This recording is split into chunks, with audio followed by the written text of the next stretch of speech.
spoke a word, you were singing over me. You have been so, so good to me. Before I took a breath, you breathed your life in me. You have been so, so kind to me. Oh, the overwhelming, never-ending, reckless love of God. Oh, it chases me down, fights till I'm found, leaves the 99. I couldn't earn it, I don't deserve it, still you give yourself away. Oh, the overwhelming, never-ending, reckless love of God.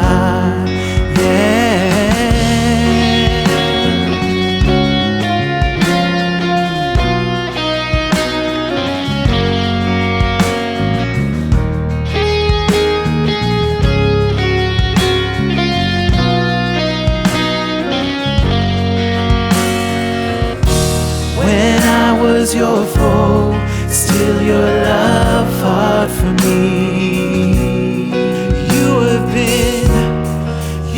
been so, so good to me. Thank you, Lord. When I felt no worth, you paid it all for me. You have been so, so kind to me. Oh, the overwhelming, never-ending, reckless love of God. Oh, it chases me down, fights till I'm found, leaves the 99. I couldn't earn it, I don't deserve it, still you give yourself away. Oh, the overwhelming, never-ending, reckless love of God. Yeah.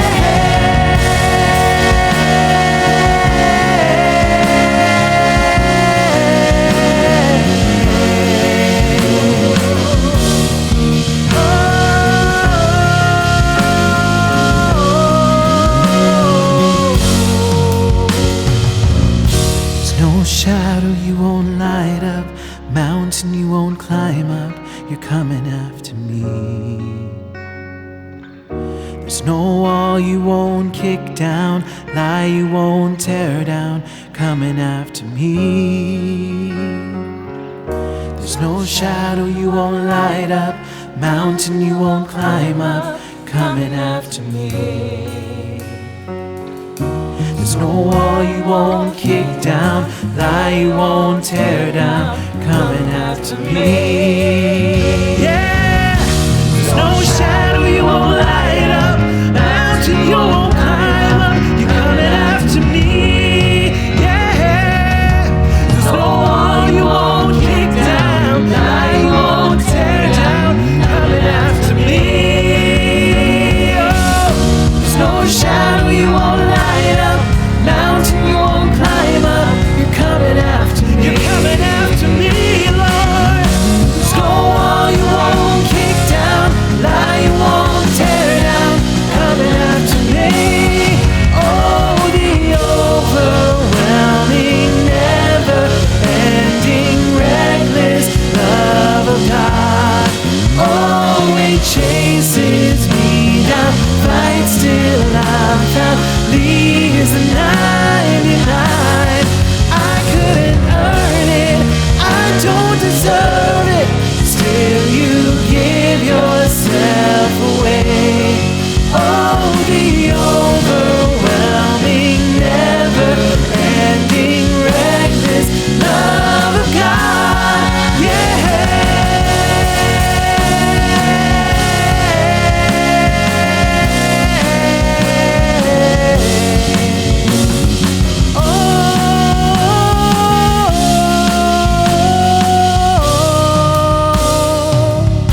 climb up, you're coming after me. Thank you, Lord. There's no wall you won't kick down, lie you won't tear down, coming after me. There's nothing, Lord. There's no shadow you won't light up, mountain you won't climb up, you're coming after me. You're coming after me, Lord. There's no wall you won't kick down, lie you won't tear down, coming after me. Yeah, Lord, how you love us, Jesus. Oh, just worship Him this morning. Hallelujah. Take my soul and sing His praise aloud, sing His praise aloud. Oh, awake my soul and sing His praise aloud, sing His praise aloud. നമ്മുടെ കർത്താവും രക്ഷകനുമായ യേശുവിൻ്റെ സമാനതകളില്ലാത്ത നാമത്തിൽ നിങ്ങൾക്ക് സ്നേഹവന്ദനം. നമ്മളുടെ എക്കാലത്തെയും സഹായം, നമ്മളുടെ ഏക പ്രതീക്ഷ. ദൈവം ഒരു ശക്തമായ ഗോപുരമാണ്. അവൻ ഒരു സംരക്ഷകനാണ്. ദൈവം വഴിയൊരുക്കുന്നവനാണ്. അവൻ വാഗ്ദത്ത സംരക്ഷകനാണ്. അവൻ നമ്മുടെ പക്ഷത്തുണ്ടെങ്കിൽ നമുക്കൊന്നും ഭാരമല്ല. ദൈവം പറഞ്ഞു, നിങ്ങളുടെ ഭാരം എൻ്റെ മേൽ ഇട്ടുകൊള്ളുക. അവൻ ആശ്രയിപ്പാൻ യോഗ്യനാണ്. ദൈവജനമേ, നമ്മുടെ യേശു ആശ്രയിപ്പാൻ യോഗ്യനാണ്. ഇന്ന് രാവിലെ നമ്മൾ അവൻ്റെ സാന്നിധ്യത്തോട് അടുത്ത് വന്നിരിക്കുന്നു. ഈ ഓൺലൈൻ കൂട്ടായ്മയിലൂടെ എല്ലാം കാണുന്നവൻ്റെ സാന്നിധ്യത്തിൽ നമ്മൾ ഒത്തുകൂടി. അവൻ എല്ലാമായവനാണ്, നമുക്ക് എല്ലാമാണ്. ഹൃദയത്തിൻ്റെ ചിന്തകളെയും ഭാവങ്ങളെയും ഒരുപോലെ അറിയുന്നവൻ. കർത്താവായ യേശു നമ്മുടെ നടുവിൽ ഉണ്ട്. അവൻ്റെ സന്നിധിയിൽ വരുന്ന ആരും വന്നതുപോലെ മടങ്ങിപ്പോകില്ല. കർത്താവിൻ്റെ മനോഹരമായ സാന്നിധ്യത്തിന് നന്ദി പറയാൻ ഞങ്ങൾ ആഗ്രഹിക്കുന്നു. ഞാനിത് നിങ്ങളോട് പറയാൻ ആഗ്രഹിക്കുന്നു. ഈ വചനം പലതും ചെയ്യാൻ പോകുന്നു. നിങ്ങൾ പ്രതീക്ഷയോടെ ഇരിക്കുന്നുവെന്ന് ഞാൻ വിശ്വസിക്കുന്നു. നിങ്ങൾ വളരെയധികം ശ്രദ്ധയോടെ ഇരിക്കുകയാണ് എന്ന് ഞാൻ പ്രതീക്ഷിക്കുന്നു. കാരണം ദൈവാത്മാവ് ചലിച്ചുകൊണ്ടിരിക്കുന്നു. ഈ വീഡിയോയിലൂടെ അതിശക്തമായ രീതിയിൽ ദൈവം സന്ദർശിക്കുന്നു. നിങ്ങൾ കണ്ടുകൊണ്ടിരിക്കുമ്പോൾ ദൈവാത്മാവിനാൽ സ്പർശിക്കപ്പെടുന്ന ധാരാളം ആളുകൾ ഉണ്ട് എന്ന് എനിക്കറിയാം. എന്നാൽ പ്രത്യേകമായി ആരോ കരയുന്നത് ഞാൻ എടുത്തു കാണിക്കാൻ ആഗ്രഹിക്കുന്നു. ഒരു അമ്മയെ കാണുന്നു.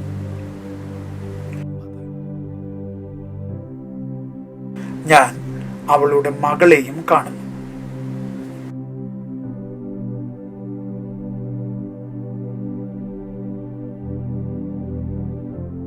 ഇരുവരും ചേർന്ന് നിൽക്കുന്നു. ഞാൻ ആ മകളെ കാണുന്നു. അവൾ മനസ്സിലാക്കുന്ന പ്രായത്തിലുള്ളവളാണ്. അവൾ അമ്മയുടെ കൈകളിൽ മുറുകെ പിടിച്ചിരിക്കുന്നു. രണ്ടുപേരും കരയുന്നു. ഇത് ദൈവത്തിൻ്റെ ഹൃദയത്തിലെത്തിയ ഒരു നിലവിളിയാണ്. ആരാണ് നിങ്ങളെ ഉപേക്ഷിച്ചതെങ്കിലും നമ്മുടെ കർത്താവായ യേശു ഒരിക്കലും നിങ്ങളെ കൈവിടുകയില്ല എന്ന് നിങ്ങൾ ഓർക്കണമെന്ന് ഞാൻ ആഗ്രഹിക്കുന്നു. നിങ്ങൾ ഈ വീഡിയോ കാണുമ്പോൾ നിങ്ങൾ ഇത് ഇംഗ്ലീഷിലോ മറ്റേതെങ്കിലും വിവർത്തനം ചെയ്ത ഭാഷയിലോ കാണുന്നുണ്ടോ എനിക്കറിയില്ല. എന്നാൽ ഇത് കേൾക്കുമ്പോൾ ഓർക്കുക, ദൈവത്തിൻ്റെ സമാധാനം നിങ്ങൾക്ക് വരുന്നു. കർത്താവ് നിങ്ങളെ പരിപാലിക്കും. കർത്താവ് തന്നെ നിങ്ങളെ പരിപാലിക്കും. അതെ, നമ്മൾ ഇവിടെ വളരെ വിലയേറിയ നിമിഷത്തിലാണ്. കർത്താവിൻ്റെ ഹൃദയം തൻ്റെ മക്കൾക്കായി എങ്ങനെ തുടിക്കുന്നു, ഇതിനെക്കുറിച്ച് ഞാൻ ഇന്ന് രാവിലെ സ്പർശിക്കാൻ ആഗ്രഹിക്കുന്നു.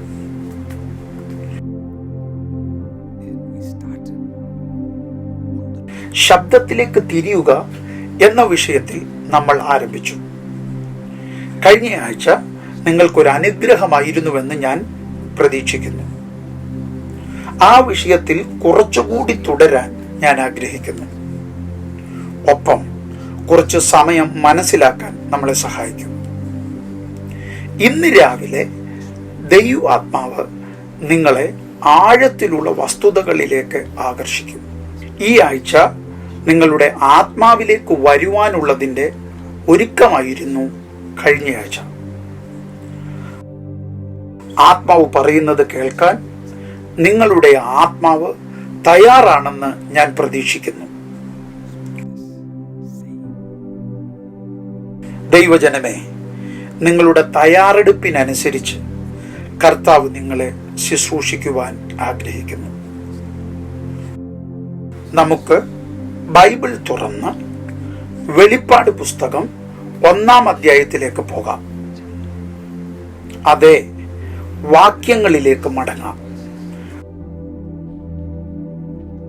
10-ാം വാക്യം മുതൽ 12-ാം വാക്യം വരെ. വെളിപ്പാട് പുസ്തകം 1-ാം അധ്യായത്തിലേക്ക് പോകാം. 10-ാം വാക്യം മുതൽ 12-ാം വാക്യം വരെ. ദൈവത്തിന്റെ തിരുവെഴുത്തുകൾ വായിക്കാൻ എന്നെ സഹായിച്ചാലും പാസ്റ്റർ. വെളിപ്പാട് 1-ാം അധ്യായം 10-ാം വാക്യം മുതൽ. കർത്തൃദിവസത്തിൽ ഞാൻ ആത്മവിവശനായി. നീ കാണുന്നത് ഒരു പുസ്തകത്തിൽ എഴുതി എഫെസോസ്, സ്മുർണ, പെർഗമോസ്, തുവത്തൈര, സർദീസ്, ഫിലദൽഫിയ, ലവോദിക്ക എന്ന 7 സഭകൾക്കും അയക്കുക എന്ന് ഇങ്ങനെ കാഹളത്തിന് ഒത്ത ഒരു മഹാനാദം എൻ്റെ പുറകിൽ കേട്ടു. എന്നോട് സംസാരിച്ച നാദം എന്ത് എന്ന് കാണാൻ ഞാൻ തിരിഞ്ഞപ്പോൾ 7 പൊൻനിലവിളക്കുകളെയും. എന്നോട് സംസാരിച്ച നാദം എന്ത് എന്ന് കാണാൻ ഞാൻ തിരിഞ്ഞു. തുടരുക. തിരിഞ്ഞപ്പോൾ 7 പൊൻനിലവിളക്കുകളെയും. തിരിയുമ്പോൾ അവൻ പലതും കാണാൻ പോകുന്നു. അവൻ യേശുവിനെ കാണാൻ പോകുന്നു. പക്ഷേ അത് കാണുന്നതിന് തൊട്ടു മുമ്പ് യേശു നിൽക്കുന്ന അന്തരീക്ഷം കാണാൻ തുടങ്ങി. അതാണ് നമ്മൾ വായിക്കുന്നത്. 7 പൊൻനിലവിളക്കുകൾ ഞാൻ കണ്ടു. കിങ് ജെയിംസ് വേർഷനിൽ അത് മെഴുകുതിരി എന്ന് പറയുന്നു. 13-ാം വാക്യത്തിന്റെ ആരംഭം വീണ്ടും വായിക്കാം. നിലവിളക്കുകളുടെ നടുവിൽ മനുഷ്യപുത്രനോട് സദൃശൻ ആയവനെയും കണ്ടു. ഓ, അത് മതി. വിളക്കുകളുടെ നടുവിൽ അവൻ ഒരുവനെ കാണുന്നു. ഈ പ്രഭാതത്തിൽ എല്ലാ ആഴ്ചയും ഈ പഠിപ്പിക്കലുമായി കർത്താവ് സഭയെ എവിടേക്കാണ് കൊണ്ടുപോകുന്നതെന്ന് വ്യക്തമായി പറയാൻ ഞാൻ ആഗ്രഹിക്കുന്നു. ദൈവം പ്രവർത്തിക്കുന്ന രീതിയും ദൈവത്തിൻ്റെ കാര്യങ്ങളിൽ നമ്മൾ ബന്ധപ്പെടുന്ന രീതിയും മനസ്സിലാക്കേണ്ടത് പ്രധാനമാണ്. ഇത് വളരെ പ്രധാനമാണ്. കാരണം ദൈവിക ബന്ധം ബാഹ്യം മാത്രമാകരുത്. നാം എങ്ങനെ സമീപിക്കണം, ദൈവത്തിൻ്റെ കാര്യങ്ങളിൽ എങ്ങനെ ബന്ധപ്പെടണം, ദൈവത്തിൽ നിന്ന് എങ്ങനെ സ്വീകരിക്കാം എന്നിവയിൽ ശ്രദ്ധിക്കേണ്ടത് ദൈവമക്കളായ നമുക്ക് വളരെ നിർണായകമാണ്. നിങ്ങളെക്കുറിച്ച് എനിക്കറിയില്ല. സ്വർഗത്തിൽ പോകണം എന്ന ആഗ്രഹത്താൽ ഒരു സാധാരണ ജീവിതം നയിച്ച് പേരിന് ക്രിസ്ത്യാനി എന്ന നിലയിൽ ഭൂമിയിൽ ജീവിക്കാൻ ഞാൻ ആഗ്രഹിക്കുന്നില്ല. ദൈവം നിശ്ചയിച്ചിട്ടുള്ളതുപോലെ ഭൂമിയിൽ ജീവൻ പൂർണ്ണമായി ജീവിക്കാൻ ഞാൻ ആഗ്രഹിക്കുന്നു. ദൈവത്തിൻ്റെ കാര്യങ്ങളെ അതിൻ്റെ പരിധി വരെ ബന്ധപ്പെടാൻ ഞാൻ ആഗ്രഹിക്കുന്നു. ഇപ്പോൾ അത് നിങ്ങളുടെ ആഗ്രഹമാണെങ്കിൽ ഈ ഏതാനും ആഴ്ചകളായി ദൈവം സംസാരിക്കുന്നത് നിങ്ങൾക്ക് വളരെ പ്രസക്തമാണ്. കഴിഞ്ഞ കുറച്ച് ആഴ്ചകൾ മുതൽ നമ്മൾ ആത്മാവിൽ ആയിരിക്കുന്നതിനെക്കുറിച്ചും ആത്മാവിൽ വർദ്ധിക്കുന്നതിനെക്കുറിച്ചും ശബ്ദത്തിൽ ശ്രദ്ധ ചെലുത്തുന്നതിനെക്കുറിച്ചും ശബ്ദത്തിലേക്ക് തിരിയുന്നതിനെക്കുറിച്ചും സംസാരിച്ചു. ഇന്ന് രാവിലെ കുറച്ചു സമയം കൂടി സംസാരിക്കാൻ ഞാൻ ആഗ്രഹിക്കുന്നു. അതിൻ്റെ വിശദാംശങ്ങളിലേക്ക് പോകാൻ ഞാൻ ആഗ്രഹിക്കുന്നു. ദൈവത്തിൻ്റെ ശബ്ദം ഈ ദൈവപുരുഷനും പ്രവാചകനും അപ്പോസ്തലനും ആയവൻ്റെ മേൽ വരുമ്പോൾ ദൈവം തന്നെ തന്നെ എങ്ങനെ വെളിപ്പെടുത്തുന്നു എന്നതിനെക്കുറിച്ചുള്ള അവൻ്റെ വീക്ഷണ കോണിലേക്ക് നിങ്ങൾ നോക്കുകയാണ്. അവനിലേക്ക് ഒരു ശബ്ദം വരുന്നു. ഇപ്പോൾ ഈ ശബ്ദത്തിൽ നാം ശ്രദ്ധിക്കേണ്ടത് പ്രധാനമാണ്. ഈ ശബ്ദം എവിടെ നിന്നാണെന്ന് ശ്രദ്ധിക്കാതെ ശബ്ദത്തിൽ ശ്രദ്ധിക്കുന്നത് അസാധ്യമാണ്. അവൻ്റെ താല്പര്യം എന്താണ്? എന്താണ് പരിസ്ഥിതി? നിങ്ങൾ വെളിപ്പാടിൽ യേശുവിനെ നോക്കുകയാണ്. 7 മെഴുകുതിരി അല്ലെങ്കിൽ വിളക്കുകൾക്കിടയിൽ നിൽക്കുകയും അതിനിടയിൽ നിന്ന് സംസാരിക്കുകയും ചെയ്യുന്നു. അത് തന്നെ ആ ശബ്ദത്തിൻ്റെ സ്വഭാവത്തെക്കുറിച്ചും ആ ശബ്ദത്തിൻ്റെ ആഗ്രഹത്തെക്കുറിച്ചും നിങ്ങൾക്ക് ഒരു നിശ്ചിത ധാരണ നൽകും. അവൻ്റെ താല്പര്യം, അവൻ്റെ അഭിനിവേശം, അതെ, ഉൽപ്പത്തി പുസ്തകത്തിൽ എല്ലാം ആരംഭിച്ച അതേ ദൈവം തന്നെയാണ് യേശു എന്ന് നാം മനസ്സിലാക്കണം. അങ്ങനെയാകട്ടെ. അവൻ്റെ വചനമാണ് എല്ലാം സൃഷ്ടിച്ചത്. ദൈവജനമേ, അവൻ എല്ലാം സൃഷ്ടിച്ചപ്പോൾ അവന് വളരെ അടുത്ത ഒരു കാര്യമുണ്ടായിരുന്നു. അവൻ സംസാരിച്ചു, ആകാശം പുറപ്പെടുവിച്ചു. അവൻ സംസാരിച്ചു, ഭൂമിയെ പുറപ്പെടുവിച്ചു. അവൻ സംസാരിച്ചു, ആകാശത്തിലെ പക്ഷികളെ പുറപ്പെടുവിച്ചു. അവൻ സംസാരിച്ചു, വെള്ളത്തിൽ ജീവികളെ പുറപ്പെടുവിച്ചു. അവൻ സംസാരിക്കുകയും സൃഷ്ടിക്കുകയും ചെയ്തു. എന്നാൽ ഒരു ഘട്ടത്തിൽ അവൻ സംസാരിക്കുന്നത് തുടർന്നില്ല.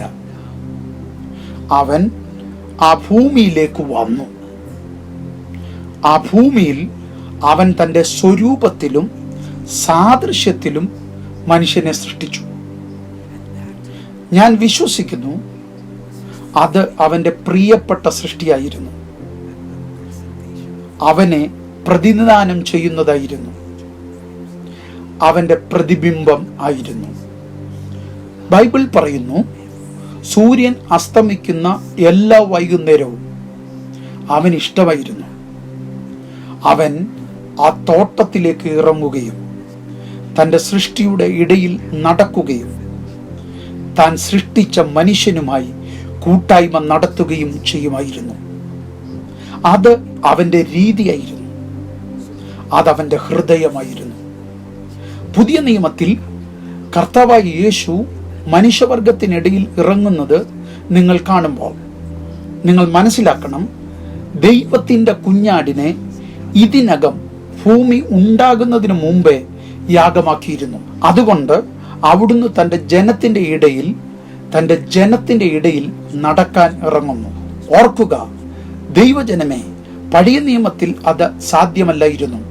കാരണം അവിടുന്ന് തൻ്റെ മഹത്വവുമായി അവൻ്റെ പൂർണ്ണമായ അളവുകളിൽ ഇറങ്ങിയപ്പോൾ അവർ ഭയപ്പെട്ടു. ആ വലിയ കാഴ്ചയോടെ അവർ മരിക്കുമെന്ന് അവർ വിശ്വസിച്ചു. ഓർക്കുക, ദൈവം മോശയോട് പറഞ്ഞത് ശരിയാണെന്ന്. പകരം ഞാൻ അവർക്കൊരു പ്രവാചകനെ നൽകും. സന്ദർശനത്തിൽ ഒരാളെ കണ്ടുമുട്ടുന്നതിനും അവൻ്റെ സൃഷ്ടിയിലേക്ക് ഇറങ്ങി വരുന്നതിനും വ്യക്തിപരമായി അവനിലേക്ക് ഇറങ്ങി വരുന്നതിനും ദൈവം വളരെ താല്പര്യം കാണിക്കുന്നു. എന്നിട്ടും അവർ കേൾക്കാൻ ഇഷ്ടപ്പെടുന്നു. എന്നിട്ടും ആ ഏറ്റുമുട്ടൽ നടത്താനുള്ള ശേഷി അവർക്കുണ്ടായിരുന്നില്ല. ശരി, നമ്മൾ അത് ഓർക്കേണ്ടത് വളരെ പ്രധാനമാണ്. എന്നാൽ പുതിയ നിയമത്തിൽ യേശു ധാരാളം വിത്തുകൾ ജനിപ്പിക്കുന്ന വിത്തായിത്തീരുന്നു. ഭൂമിയിൽ വിതയ്ക്കപ്പെടുന്ന പുത്രനായി അവൻ മാറുന്നു. അങ്ങനെ ധാരാളം പുത്രന്മാരെ ഭൂമിയിൽ കൊയ്യാൻ കഴിയും. അടിസ്ഥാനപരമായി നിങ്ങൾ പഴയ നിയമത്തിൽ നിന്ന് പുതിയ നിയമത്തിലേക്ക് ദൈവത്തെ എങ്ങനെ സമീപിക്കണം എന്നതിൻ്റെ പൂർണ്ണമായ പരിവർത്തനമാണ് നിങ്ങൾ കാണുന്നത്. നമ്മൾ ആത്മാവിൽ ഒന്നായി തീരുന്നതായി നിങ്ങൾ കാണുന്നു. നമ്മൾ ആ രൂപാന്തരീകരണത്തിൻ്റെ ഭാഗമായി തീരുന്നു. നമ്മൾ ഭാഗമായി. തിരുവെഴുത്ത് ആത്മാവിനെ ഒരു കാറ്റായി സംസാരിക്കുന്നു. അത് എവിടെ നിന്നാണ് വരുന്നതെന്ന് നിങ്ങൾക്കറിയില്ല. അത് എവിടേക്കാണ് പോകുന്നതെന്ന് നിങ്ങൾക്കറിയില്ല. ആത്മാവിൽ നിന്ന് ജനിച്ചവരായ നാം ആത്മാവാകുന്നു എന്ന് വിശദീകരിക്കുന്നു.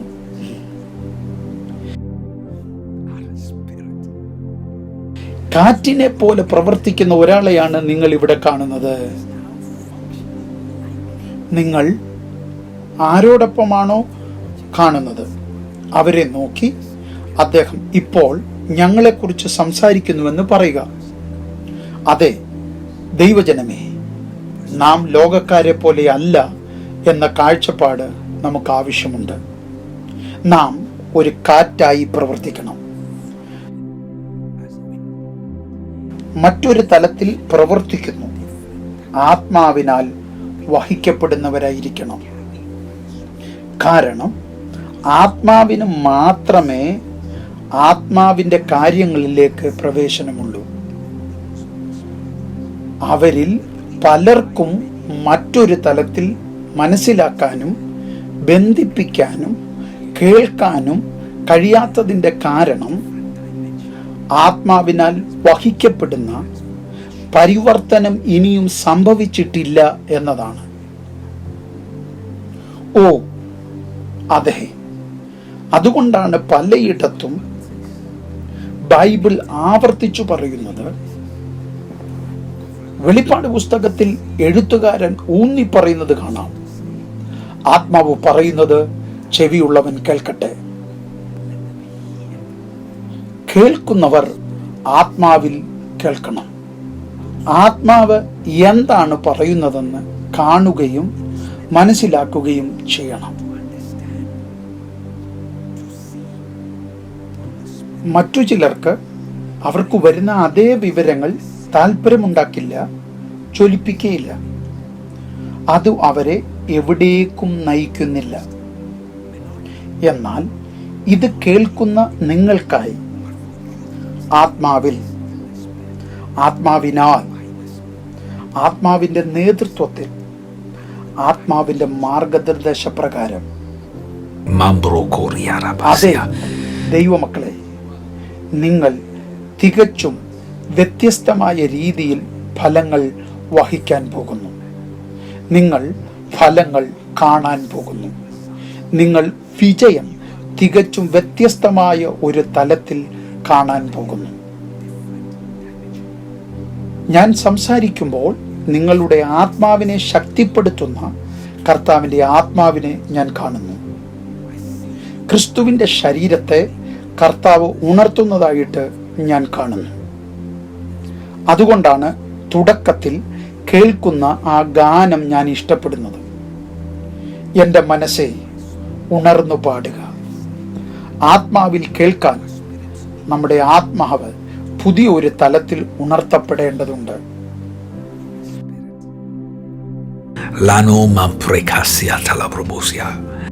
ദൈവജനമേ, ആത്മാവിൽ നയിക്കപ്പെടുന്നതിൽ നിന്ന് നിങ്ങളെ തടയുന്നതെന്തും, നിങ്ങളെ തടസ്സം ചെയ്യുന്നതെന്തും, നിങ്ങളുടെ ആത്മാവിലേക്ക് ചില നിരുത്സാഹങ്ങൾ വരുത്താനും, നിങ്ങളുടെ ആത്മാവിൽ ചില നിരാശകൾ വരുത്താനും ശത്രു കഠിനമായി പരിശ്രമിക്കുന്നതായി ഞാൻ ആത്മാവിൽ കാണുന്നു. കഴിഞ്ഞ കുറച്ചാഴ്ചകളായി മറ്റൊരു തലത്തിലാണ് നിങ്ങൾ സഞ്ചരിക്കുന്നത്. നിങ്ങളുടെ വേഗത കൂടുന്നു. ഇത് വ്യത്യസ്തമായ കാറ്റിനാൽ നയിക്കപ്പെടുകയാണ്. ഇത് മറ്റൊരു ഉയരത്തിലേക്ക് ഉയർത്തപ്പെടുന്നു. പിശാചിന് അതിഷ്ടമല്ല. അത് പിശാചിനെ ഭയപ്പെടുത്തുന്നു. അത് നിങ്ങൾ ആത്മാവിൻ്റെ മറ്റൊരു താളത്തിൽ പ്രവേശിക്കുന്നുവെന്ന് ശത്രുവിനെ പരിഭ്രാന്തരാക്കുന്നു. ദൈവജനമേ, അവിടെയാണ് നിങ്ങൾ ബോധവാന്മാരാകേണ്ടത്. എന്നാൽ ഇത് നിങ്ങൾ അറിഞ്ഞിരിക്കണം. ശത്രു നിങ്ങൾക്കെതിരെ എറിയുന്നതല്ല, നിങ്ങളെ ദൈവത്തിൻ്റെ താളത്തിൽ നിന്ന് വ്യതിചലിപ്പിക്കാനാണ്. ആ പാതയിൽ നിന്ന് നിങ്ങളെ വ്യതിചലിപ്പിക്കാനാണ്. ആത്മാവിനാൽ വഹിക്കപ്പെട്ട് ആത്മാവിനാൽ പ്രവർത്തിക്കുന്ന മണ്ഡലങ്ങളിൽ നിന്ന് നിങ്ങളെ വ്യതിചലിപ്പിക്കുക. ആത്മാവിൻ്റെ ഈ മേഖലകളിൽ യാതൊരു സ്വാധീനവുമില്ലാത്ത ഒരു സാധാരണ വിശ്വാസിയാകാൻ ശത്രു ആഗ്രഹിക്കുന്നുവെന്ന് നിങ്ങൾ മനസ്സിലാക്കുന്നില്ലേ? നിങ്ങളുടെ പ്രകാശം തെളിയാത്ത പരിമിതമായ സ്വാധീനത്തിലായിരിക്കണമെന്ന് ശത്രു ആഗ്രഹിക്കുന്നുവെന്ന് നിങ്ങൾ മനസ്സിലാക്കുന്നില്ലേ? നിങ്ങളുടെ ചുറ്റുമുള്ള ഒന്നും നിങ്ങളെ ബാധിക്കാത്ത വിധം ഈ വീഡിയോയ്ക്ക് ശേഷം യേശുവിന്റെ മഹത്തായ നാമത്തിൽ അത് മാറുകയാണ്. നിങ്ങളുടെ പ്രകാശം തിളങ്ങാൻ തുടങ്ങട്ടെ. എല്ലാം നിരുത്സാഹം. അതെ അതെ അതെ അതെ, ഒരു ചെറുപ്പക്കാരനെ ഞാൻ കാണുന്നു. അയാളുടെ ഭാര്യ അദ്ദേഹത്തെ നിരുത്സാഹപ്പെടുത്തി. പരിശുദ്ധാത്മാവ് പറയുന്നത് ഞാൻ കേൾക്കുന്നു. എഴുന്നേൽക്കുക, എഴുന്നേൽക്കുക, എഴുന്നേൽക്കുക, എഴുന്നേൽക്കുക, എഴുന്നേൽക്കുക, എഴുന്നേൽക്കുക, എഴുന്നേൽക്കുക. നിങ്ങളുടെ വീട്ടിലെ എല്ലാ ആശയക്കുഴപ്പങ്ങളെയും ഞാൻ യേശുവിന്റെ മഹത്തായ നാമത്തിൽ അതിനെ പിഴുതെറിയുന്നു. കർത്താവ് ചില യുവ ശുശ്രൂഷകരെ സ്പർശിക്കുന്നത് ഞാൻ കാണുന്നു. ഈ വീഡിയോയിലൂടെ ദൈവത്തിന്റെ ഒരു കാറ്റ് നിങ്ങളിലേക്ക് വരുന്നു. യേശുവിന്റെ മഹത്തായ നാമത്തിൽ അത് സ്വീകരിക്കുക. Hallelujah, hallelujah, hallelujah, hallelujah, hallelujah.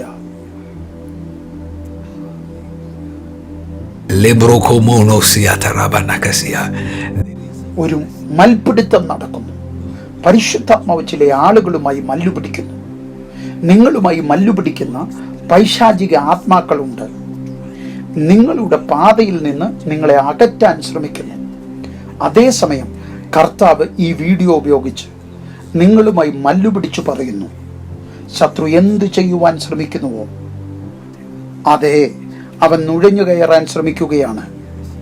അവൻ കാൽ വയ്ക്കാൻ ശ്രമിക്കുകയാണ്. അതുകൊണ്ടാണ് ബൈബിൾ പറയുന്നത്, ശത്രുവിന് ഇടം കൊടുക്കരുത്. കാരണം അവൻ നിരന്തരം തടസ്സപ്പെടുത്താൻ ശ്രമിക്കുന്നു. ഹല്ലേലൂയ. ഞാൻ സാവധാനത്തിൽ പോകട്ടെ. ദൈവജനമേ, നിങ്ങൾ കർത്താവുമായി സമന്വയിക്കാൻ ശത്രു ആഗ്രഹിക്കുന്നില്ല. നിങ്ങളെ വഹിക്കപ്പെടാൻ അവൻ ആഗ്രഹിക്കുന്നില്ല. നിങ്ങൾക്ക് ചിറകുകൾ വളരാൻ അവൻ ആഗ്രഹിക്കുന്നില്ല. അവൻ അത് ചെയ്യുന്ന രീതി നിങ്ങളുടെ ആത്മാവിനെ അനാഥമാക്കി ശത്രുവിൻ്റെ നുണകളാൽ നിരന്തരം തടസ്സപ്പെടുത്തുക എന്നതാണ്. കാരണം സാത്താന്റെ രാജ്യത്തിന് നിങ്ങൾ എന്ത് ഭീഷണിയാണെന്ന് അവനറിയാം. ഈ വചനം ശരിയായ സമയത്ത് നിങ്ങളിലേക്ക് വരുന്നു. ഈ വചനം നിങ്ങളുടെ ആത്മാവിലേക്ക് ശരിയായ സമയത്ത് വരുന്നുവെന്ന് ഞാൻ പറഞ്ഞു. എനിക്ക് ദൈവത്തിൻ്റെ ചില യോദ്ധാക്കളോട് സംസാരിക്കാൻ കഴിയുമോ? എഴുന്നേറ്റ് പ്രകാശിപ്പീൻ, നിന്റെ പ്രകാശം വന്നിരിക്കുന്നു. തിരിഞ്ഞു നോക്കുമ്പോൾ 7 പൊൻനിലവിളക്കുകളുടെ നടുവിൽ യേശു നിൽക്കുന്നത് അവൻ കാണുന്നു. 7 പൊൻനിലവിളക്കുകൾ അദ്ദേഹം സംസാരിക്കാൻ പോകുന്ന 7 സഭകളെ പ്രതിനിധീകരിക്കുന്നു. അവൻ അവകാശവാദം ഉന്നയിക്കാൻ പോകുന്നു. അവൻ അവരെ ഓർമ്മിപ്പിക്കാൻ പോകുന്നു. അവൻ തൻ്റെ താല്പര്യവും അഭിനിവേശവും ഉണർത്താൻ പോകുകയാണ്.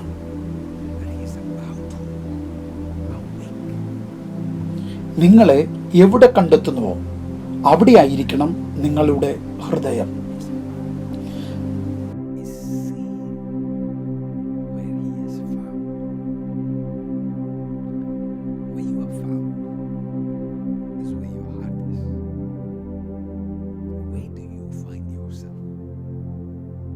കർത്താവായ യേശുവിനെ തോട്ടത്തിൽ കാണുന്നു. അവന്റെ സഭകളിൽ ഒരാളാകാൻ ആഗ്രഹിക്കുന്നു. തൻ്റെ മണവാട്ടിയോടൊപ്പം തോട്ടത്തിൽ ഇരിക്കുന്നത് അവൻ ഇഷ്ടപ്പെടുന്നു. അത് നിങ്ങളാണ്. നീ അവൻ്റെ മണവാട്ടിയാണ്. അവൻ നിങ്ങളെ ആസ്വദിക്കുന്നു. വരും ആഴ്ചകൾ നമ്മൾ അതിലേക്ക് കൂടുതൽ പോകും. അടുത്ത വിശദ വിവരത്തിലേക്ക് പോകുന്നതിന് മുമ്പ് ഈ വാക്യം പൂർണ്ണമായും ചുരുക്കാൻ ഞാൻ ആഗ്രഹിക്കുന്നു. അതെ, നമ്മൾ അത് ചെയ്യുന്നത് വളരെ പ്രധാനമാണ്. ദൈവപുത്രന്റെ പ്രകടനമായ ഈ ഘട്ടത്തിലേക്ക് നമ്മൾ എങ്ങനെയാണ് എത്തിച്ചേർന്നതെന്ന് നമ്മൾക്ക് പുറകോട്ട് പോയി ചിന്തിക്കാം. ഇവിടെ വായിക്കുന്നതിന് മുമ്പ് നമ്മൾ എങ്ങനെ ഇവിടെ എത്തിയെന്നതിൻ്റെ ഘട്ടങ്ങൾ പാലിക്കേണ്ടതുണ്ട്. നിങ്ങൾ ഇവിടെ കാണുന്നത് കർത്തൃ ദിവസത്തിൽ ആത്മാവിലായ ഒരുവനെ ഇവിടെ കാണുന്നു. ആത്മാവുമായി ബന്ധിക്കപ്പെട്ടിരിക്കുന്ന അവൻ ആത്മാവിൽ കേൾക്കാൻ തുടങ്ങുന്നു. ഇപ്പോൾ അദ്ദേഹം ശബ്ദത്തോട് പ്രതികരിക്കുന്നു. ലോകത്തിൽ നിന്ന് മാറി ആ ശബ്ദത്തിലേക്ക് തിരിയുന്നു. അവൻ ആ ശബ്ദത്തിൻ്റെ പ്രകടനം കാണാൻ തുടങ്ങുന്നു. ഇതേ വിഷയം മറ്റൊരു കോണിൽ നിന്ന് കൈകാര്യം ചെയ്യാൻ ഞാൻ ആഗ്രഹിക്കുന്നു. കാരണം തിരുവെഴുത്തിൻ്റെ ഒരു ഭാഗം വായിച്ച് ഒരു സൂത്രവാക്യമായി കരുതാൻ നമ്മൾ ആഗ്രഹിക്കുന്നില്ല. ഒരേ പ്രവർത്തനം, ഒരേ ഘടനയിൽ തിരുവെഴുത്തിൻ്റെ വിവിധ ഭാഗങ്ങളിൽ നിന്ന് നമുക്ക് മനസ്സിലാക്കാൻ കഴിയും. ഇതൊരു താളമാണ്. അതിലൊരു താളം ഉണ്ട്. അത് മനസ്സിലാക്കാൻ നിങ്ങളുടെ ശ്രദ്ധ എഹെസ്കേൽ പുസ്തകത്തിലേക്ക് ഒരു പ്രാവശ്യം കൂടി കൊണ്ടുവരുവാൻ ഞാൻ ആഗ്രഹിക്കുന്നു. അതെ, ദയവായി നിങ്ങൾ എന്നോടൊപ്പം എഹെസ്കേൽ പുസ്തകത്തിലേക്കും 3-ാം അധ്യായത്തിലേക്കും തിരിയുന്നുവെങ്കിൽ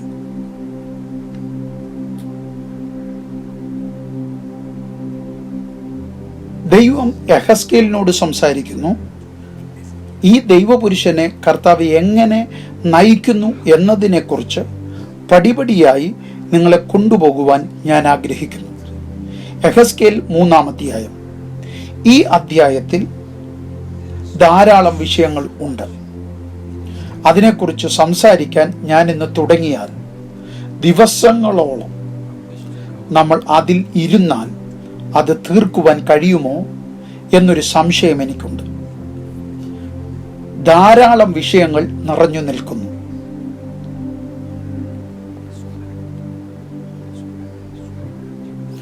ഞാൻ നിങ്ങളെ പഠിപ്പിക്കുന്നതിനെക്കുറിച്ച് പഠിക്കാൻ നിങ്ങൾ സമയമെടുക്കണമെന്ന് ഞാൻ നിങ്ങളെ പ്രോത്സാഹിപ്പിക്കുന്നു. എന്നാൽ ദൈവത്തിൻ്റെ താളം എടുത്തു കാണിക്കാൻ ഞാൻ ആഗ്രഹിക്കുന്നു. എഹെസ്കേൽ 3-ാം അധ്യായം ദയവായി പാസ്റ്റർ നിങ്ങൾ വീണ്ടും വായിച്ച് സഹായിക്കുമെങ്കിൽ 3-ാം വാക്യം ഞാൻ നിങ്ങളെ വാക്യങ്ങളിലേക്ക് നയിക്കുന്നു.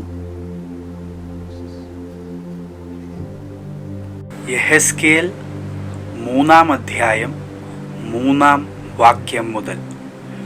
മനുഷ്യപുത്ര, ഞാൻ നിനക്ക് തരുന്ന ഈ ചുരുൾ നീ വയറ്റിലാക്കി ഉദരം നിറയ്ക്ക എന്ന് കൽപ്പിച്ചു. അങ്ങനെ ഞാൻ അത് തിന്നു. അത് വായിൽ തേൻ പോലെ മധുരമായിരുന്നു. പിന്നെ അവൻ എന്നോട് കൽപ്പിച്ചത്, മനുഷ്യപുത്ര, നീ ഇസ്രായേൽ ഗൃഹത്തിന്റെ അടുക്കൽ ചെന്ന് എൻ്റെ വചനങ്ങളെ അവരോട് പ്രസ്താവിക്കാം. നിങ്ങൾ വീണ്ടും ഒരു മർമ്മം കാണുന്നു. നിങ്ങൾ തിരുവെഴുത്തുകൾ വായിക്കുമ്പോൾ മറഞ്ഞിരിക്കുന്ന മർമ്മങ്ങൾ നിങ്ങൾ എല്ലായ്പ്പോഴും ശ്രദ്ധിക്കേണ്ടതുണ്ട്. മുൻകാലങ്ങളിൽ ചില ആളുകളുമായി ദൈവം എങ്ങനെ ഇടപെട്ടിട്ടുണ്ടെന്ന് മനസ്സിലാക്കുന്നതിലൂടെ നമുക്ക് മുന്നോട്ട് പോകാൻ കഴിയുന്നത് എങ്ങനെയാണെന്ന് കാണാനാകും. ദൈവജനമേ, തിരശ്ശീലയ്ക്ക് പിന്നിലുള്ളത് കാണാനുള്ള ഒരു കാഴ്ചപ്പാട് നിങ്ങൾക്കും ശരിക്കില്ല. ഒരു ദൈവപുരുഷൻ സംസാരിക്കുന്നത് നാം പലപ്പോഴും കേൾക്കാറുണ്ട്. പക്ഷേ ഞങ്ങൾക്ക് ഈ പ്രക്രിയ മനസ്സിലാകുന്നില്ല. ഈ വചനം അദ്ദേഹത്തിന് എങ്ങനെ വന്നുവെന്ന് നമ്മൾക്ക് മനസ്സിലാകുന്നില്ല. എന്താണ് തിരശ്ശീലയ്ക്ക് പിന്നിൽ? അതിലെത്രമാത്രം ത്യാഗങ്ങൾ ഉണ്ടായിരുന്നു? ഏത് തലത്തിൽ, ഏത് സമയത്ത്, എങ്ങനെ? ഈ കാര്യങ്ങളെല്ലാം വളരെ നിർണായകമായ വിവരങ്ങളാണ്. ഒരു വചനത്തിൻ്റെ പൂർണ്ണത, ചിലപ്പോൾ ആ വിവരങ്ങൾ നിങ്ങൾ മനസ്സിലാക്കുന്നതിന് ആ വചനം എവിടെ നിന്നാണ് വരുന്നതെന്ന് മനസ്സിലാക്കുന്നത് നിർണായകമാണ്. ഇവിടെ നമുക്ക് പ്രവാചകന്റെ പിന്നിലുള്ള പ്രവർത്തനങ്ങൾ കാണാൻ കഴിയും. പത്മോസിൽ ആയിരുന്ന യോഹന്നാനെ കുറിച്ചും നമ്മൾ ഇതാണ് സംസാരിച്ചത്. കാഴ്ചപ്പാടുകൾ, സ്ഥാനം, പരിസ്ഥിതി, അവൻ ആത്മാവിൽ എങ്ങനെ ബന്ധപ്പെട്ടിരിക്കുന്നു എന്ന് നമ്മൾ പഠിച്ചു. യെഹെസ്കേൽ പ്രവാചകന്റെ ജീവിതത്തിലും ഇതുതന്നെയാണ് നാം കാണുന്നത്. അവൻ നമുക്ക് കാണുന്നതിൻ്റെ ഗുണം നൽകി തരുന്നു. അവൻ അവരുടെ അടുക്കൽ വരുന്നതിനു മുമ്പ് കർത്താവെ ഇങ്ങനെ പറയുന്നതിനു മുമ്പ് തിരശ്ശീലയ്ക്കു പിന്നിൽ കാണുന്നതിൻ്റെ ഗുണം അവൻ നമ്മൾക്ക് നൽകുന്നു. ഇപ്പോൾ നമ്മൾക്ക് പിന്നിലുള്ളത് ശ്രദ്ധ വെച്ച് ഈ ഘട്ടം വരെ എങ്ങനെ എത്തിയെന്ന് സൂക്ഷിച്ചു നോക്കണം. നിങ്ങൾ എങ്ങനെ ആ സ്ഥാനത്തെത്തുന്നു എന്നതിൻ്റെ പിന്നിൽ കൂടുതൽ ശ്രദ്ധ ചെലുത്തുക. നിങ്ങൾ എങ്ങനെയാണ് ഘട്ടത്തിൽ എത്തിയത്? കാരണം നിങ്ങൾ ഇത് തന്നെ ചെയ്തു അതേ ഘട്ടത്തിൽ എത്തിച്ചേരാൻ കഴിയും. തൻ്റെ ദൗത്യത്തിൽ എങ്ങനെ പ്രവർത്തിക്കണം എന്ന ഉദ്ദേശത്തിൽ കർത്താവ് അവന് കൊടുത്ത നിർദ്ദേശം ഒരു ജനതയെ എങ്ങനെ പുറത്തെടുക്കണം. ഈ നിർദ്ദേശം എൻ്റെ ആത്മാവിൽ ഞാൻ പ്രാപിക്കണമെങ്കിൽ ഇത് ചെയ്യേണ്ടതായിട്ടുണ്ട്. പാസ്റ്റർ, നമുക്ക് ഒരു വാക്യത്തിലേക്ക് പോകാൻ കഴിയുമെങ്കിൽ അവൻ എന്താണ് കഴിക്കേണ്ടതെന്ന് മനസ്സിലാക്കാം. 1-ാം വാക്യം മുതൽ. അവൻ എന്നോട്, മനുഷ്യപുത്ര, നീ കാണുന്നത് തിന്നുക. ഈ ചുരുൾ തിന്നിട്ട് ചെന്ന് ഇസ്രായേൽ ഗൃഹത്തോട് സംസാരിക്ക എന്ന് കൽപ്പിച്ചു. ഞാൻ വായ് തുറന്ന് അവൻ ആ ചുരുൾ എനിക്ക് തിന്മാൻ തന്നു. എന്നോട്, മനുഷ്യപുത്ര, ഞാൻ നിനക്ക് തരുന്ന ഈ ചുരുൾ നീ വയറ്റിലാക്കി ഉദരം നിറയ്ക്ക എന്ന് കൽപ്പിച്ചു. അങ്ങനെ ഞാൻ അത് തിന്നു. അത് വായിൽ തേൻ പോലെ മധുരമായിരുന്നു. വായ് തുറന്ന് വാക്കുകൾ ഉച്ചരിക്കുന്നതിന് മുമ്പ് ചിലത് ചെയ്യേണ്ടതുണ്ട്. നിങ്ങൾ ഇത് കഴിക്കണം. നിങ്ങളുടെ വയറ് നിറയ്ക്കണം. അല്പം കഴിക്കുക മാത്രമല്ല. കാരണം കുറച്ചു ഭക്ഷണം കഴിക്കുന്നതാണ് പ്രശ്നം. നിങ്ങൾ സംസാരിക്കാൻ തുടങ്ങുമ്പോൾ കുറച്ചു മാത്രമേ പുറത്തു വരികയുള്ളൂ എന്നതാണ്. അല്ലെങ്കിൽ നിങ്ങൾ കഴിക്കുന്നത് കലർത്തുകയാണെങ്കിൽ നിങ്ങൾ സംസാരിക്കുമ്പോൾ മായം ചേർന്നതുപോലെ നിങ്ങൾ സംസാരിക്കാൻ തുടങ്ങും. ദൈവം ഇപ്പോൾ വളരെ വ്യക്തമായി പറയുന്നു, നിങ്ങളിത് കഴിക്കുക മാത്രമല്ല, അതിൽ നിങ്ങളുടെ വയറ് നിറയ്ക്കണമെന്ന് ഞാൻ ആഗ്രഹിക്കുന്നു. നിങ്ങൾ സംസാരിക്കുമ്പോൾ ചുരുൾ അല്ലാതെ മറ്റൊന്നും പുറത്തു വരുന്നില്ല. ആത്മാവിൻ്റെ കാര്യങ്ങളിൽ പഠിക്കാനുള്ള വളരെ നിർണായകമായ ഒരു പാഠം. അവൻ പറയുന്നത് നിങ്ങൾക്ക് പ്രവർത്തിക്കാൻ കഴിയുന്ന ഒരു വിധം, നിങ്ങൾക്ക് പ്രകാശമാക്കാൻ കഴിയുന്ന വിധം, നിങ്ങൾക്ക് ഭൂമിയുടെ ഉപ്പാകാൻ കഴിയുന്ന വിധം നിങ്ങൾ വചനം പഠിച്ച് നിറയുന്നതിലൂടെയാണ്. നിങ്ങൾ തിരുവെഴുത്തുകളിൽ നിറഞ്ഞിരിക്കുന്നു. നിങ്ങളത് കഴിക്കണം, നിങ്ങൾക്ക് അത് ദഹിപ്പിക്കണം. ഇപ്പോൾ ദൈവജനമേ കേൾക്കൂ, വ്യത്യാസം മനസ്സിലാക്കാൻ ഇത് വളരെ നിർണായകമാണ്. ദൈവം ഒരു എബ്രായനോട് സംസാരിക്കുന്നത് നിങ്ങൾ കാണുന്നു. അത് തൻ്റെ ഭൂതകാലത്തെയും തിരുവെഴുത്തുകളെയും മനസ്സിലാക്കാനും അവൻ്റെ വംശാവലി മനഃപ്പാടമാക്കാനുമുള്ള കാര്യങ്ങളായി വളർന്നു. ആ വിവരങ്ങളെല്ലാം ഇതിനകം അദ്ദേഹത്തിൻ്റെ തലയിലുണ്ട്. എന്നാൽ ദൈവം പറയുന്നത് അതല്ല. അവൻ ഒരു ചുരുൾ കൊണ്ടുവരുന്നു. ഇത് നിങ്ങളുടെ അമ്മ മനഃപ്പാടമാക്കാൻ നിങ്ങളെ പഠിപ്പിച്ചതുപോലെയല്ലെന്നും അദ്ദേഹം പറയുന്നു. ഇപ്പോൾ നിങ്ങൾ ഇത് കഴിക്കണം, നിങ്ങളത് ദഹിപ്പിക്കണം. നാം തിരുവെഴുത്ത് കൈകാര്യം ചെയ്യുന്ന രീതിയിൽ വ്യത്യാസമുണ്ട്. അത് ഒരാളുടെ മനസ്സിനെ പോഷിപ്പിക്കുന്ന ഒരു തലമുണ്ട്. അത് ഒരാളുടെ ആത്മാവിനെ പോഷിപ്പിക്കുന്ന മറ്റൊരു നിമിഷമുണ്ട്. ദൈവം പ്രവാചകനെ പ്രോത്സാഹിപ്പിക്കുന്നത് എന്താണ്? അത് നിങ്ങളുടെ ആത്മാവിലേക്ക് പോകട്ടെ. തിരുവെഴുത്തുകളിൽ നിന്റെ ഉള്ളിൽ നിന്ന് ജീവജലത്തിന്റെ നദികൾ ഒഴുകുമെന്ന് പറയുമ്പോൾ വയറിനെ കുറിച്ചോ ഉദരത്തെക്കുറിച്ചോ അല്ല, അതായത് അവയവത്തെക്കുറിച്ചല്ല, ആന്തരിക ഭാഗങ്ങളെക്കുറിച്ചാണ് സംസാരിക്കുന്നത്. അത് അടിസ്ഥാനപരമായി പറയുന്നത് ഈ തിരുവെഴുത്ത് ഉള്ളിലേക്ക് പോകേണ്ടതുണ്ട്. അത് നിങ്ങളുടെ ഭാഗമാകുമ്പോൾ നിങ്ങൾ ദൈവത്തിൻ്റെ മുഖപത്രമായി പ്രവർത്തിക്കാൻ തുടങ്ങും. നിങ്ങൾ പൂർണ്ണമായി പൂരിതമാകുന്നതുവരെ നിങ്ങൾക്ക് ദൈവത്തിൻ്റെ മുഖപത്രമാകാൻ കഴിയില്ല.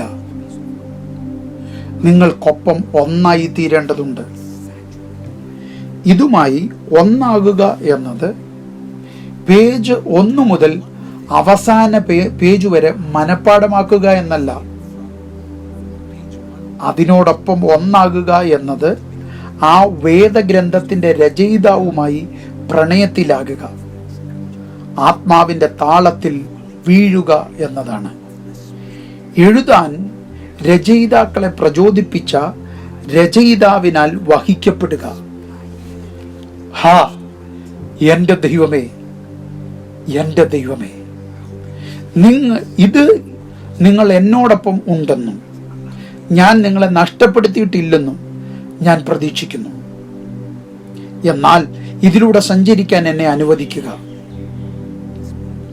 ദൈവജനമേ, അവനോടൊപ്പം ആഴമേറിയ സ്ഥലത്തേക്ക് പോകാൻ ദൈവത്തിൻ്റെ ആത്മാവ് നമ്മെ വിളിക്കുന്നുവെന്ന് നിങ്ങൾ കേൾക്കുന്നില്ലേ? അവൻ പറയുന്നു, മനുഷ്യപുത്ര, ഒരു പ്രാവശ്യം തിരുവെഴുത്തുകൾ എടുക്കുക, പുതിയ രീതിയിൽ തിരുവെഴുത്തുകളുമായി പ്രണയത്തിലാകുക, അതിനൊപ്പം പൂരിതമാകുക. നിങ്ങൾ അതിൽ വസിക്കാൻ തുടങ്ങുമ്പോൾ നിങ്ങൾ വായ തുറക്കാൻ തുടങ്ങും. ഇപ്പോൾ നിങ്ങൾ അനുകൂലമായി സംസാരിക്കാൻ തുടങ്ങും. നിങ്ങൾ ദൈവത്തിൻ്റെ ശബ്ദമായി സംസാരിക്കാൻ തുടങ്ങും.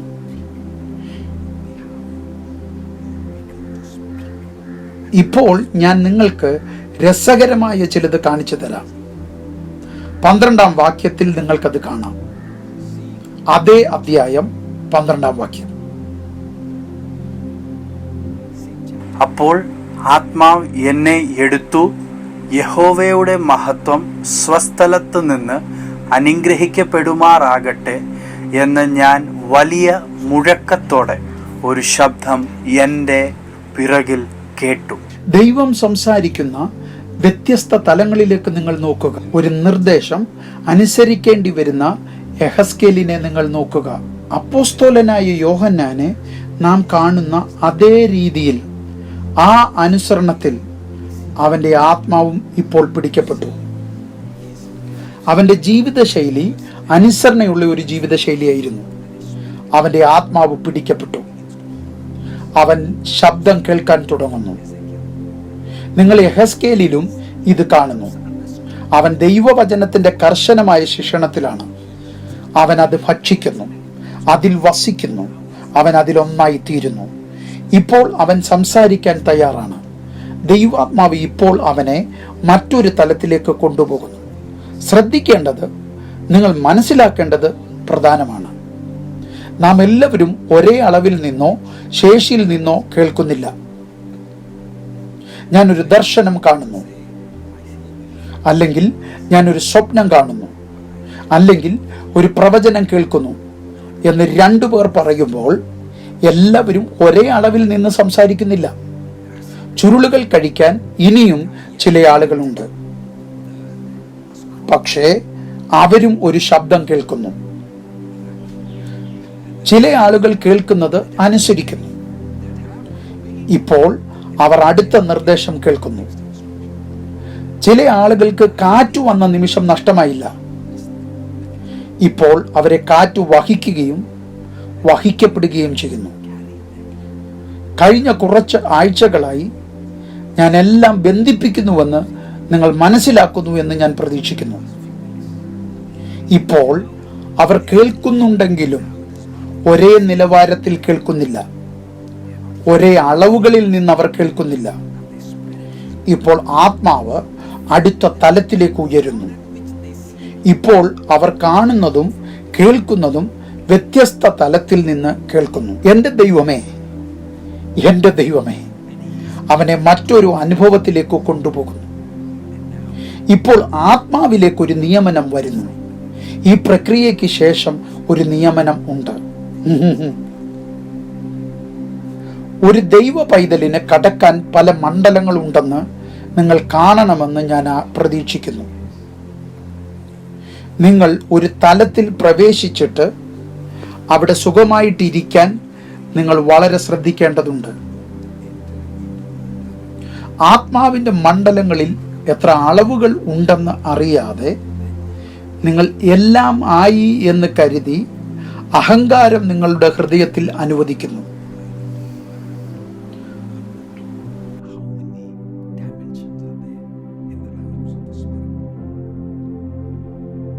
പാസ്റ്റർ, 16-ാം വാക്യത്തിലേക്ക് നമുക്ക് പോകാം.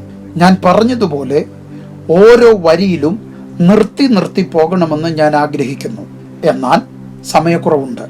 7 ദിവസം കഴിഞ്ഞിട്ട് യഹോവയുടെ അരുളപ്പാട് എനിക്കുണ്ടായത് എന്തെന്നാൽ, മനുഷ്യപുത്ര, ഞാൻ നിന്നെ ഇസ്രായേൽ ഗൃഹത്തിന് കാവൽക്കാരനാക്കിയിരിക്കുന്നു. നീ എൻ്റെ വായിൽ നിന്ന് വചനം കേട്ട് എൻ്റെ നാമത്തിൽ അവരെ പ്രബോധിപ്പിക്കണം. ഒരു നിമിഷം നിൽക്കുക.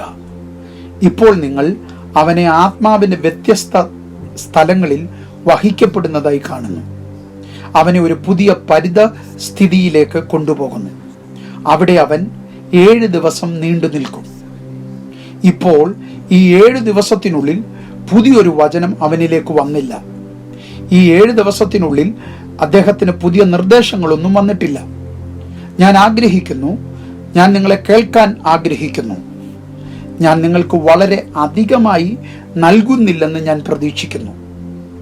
നിങ്ങളുടെ അഭിപ്രായങ്ങളിൽ എന്നെ അറിയിക്കണം. ഇതൊരു മനോഹരമായ യാത്രയാണ്. കർത്താവ് എൻ്റെ ആത്മാവിൽ നിക്ഷേപിച്ചതുപോലെ നിങ്ങൾ ഇത് ആസ്വദിക്കുന്നുണ്ടെന്ന് ഞാൻ പ്രതീക്ഷിക്കുന്നു. ഇപ്പോഴും ഇത് എളുപ്പത്തിൽ എടുക്കാൻ ആഗ്രഹിക്കുന്നു. വിവരങ്ങൾ നിങ്ങളെ കബളിപ്പിക്കരുത്. കുറച്ചുകൂടി സാവധാനത്തിൽ പോകാം. ഒരു നിർദ്ദേശം ലഭിച്ച ഒരാളെ നിങ്ങൾ ഇവിടെ കാണുന്നു. പക്ഷേ ആ നിർദ്ദേശം ഒരു സാധാരണ നിർദ്ദേശമായിരുന്നില്ല. അവൻ ഇതിനകം ദൈവത്തെ ശ്രദ്ധിക്കുന്നുണ്ടായിരുന്നു.